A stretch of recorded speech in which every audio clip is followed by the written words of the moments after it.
next step is to get it ready to put in the Fury. So I'll do that next.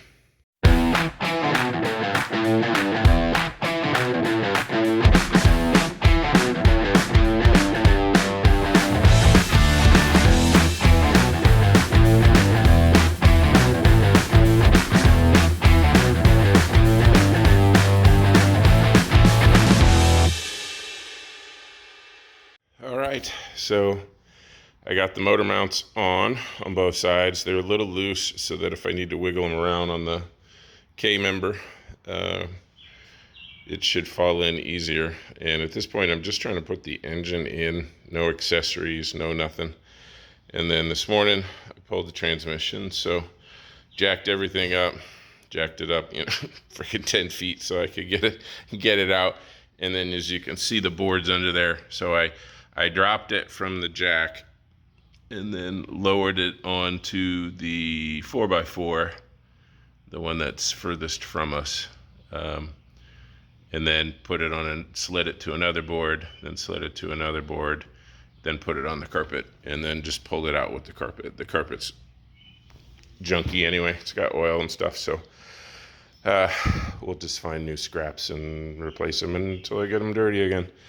So next up is to put the engine in. I gotta get it on the hoist, get the engine out, or get the chains on the engine, get it off the stand, blah, blah, blah. And then she should go right in. I got everything's cleaned up, everything's ready to go, opened up. So I'm assuming this is going to go fairly easy. And then the biggest mistake I made when I did this process with the Barracuda was, if you're ever going to do what I did, where you're going to move the car and you don't have everything hooked up yet, make sure you plug those power steering pumps, because you roll it around and then you got your guy in the driver's seat steering to go bring it over to the lift, and you just squirt power steering fluid all over your driveway. Ask me how I know.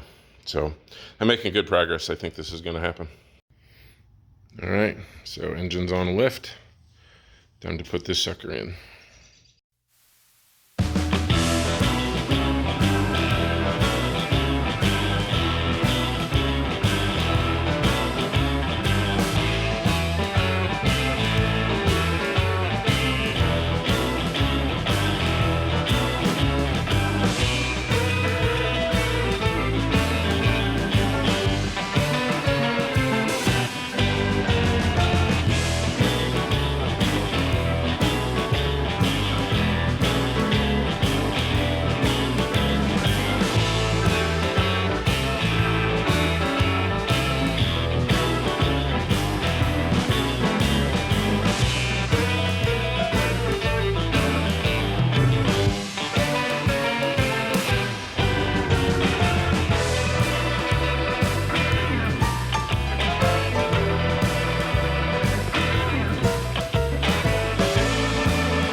Okay, and my goal for this weekend is done. I got the Fury, the motor in, I got it back on the lift. I can now work on the 4-speed overdrive transmission, the 42RH, putting that in there and measuring the drive shaft and getting the Fury back on the road, which will be a wonderful experience.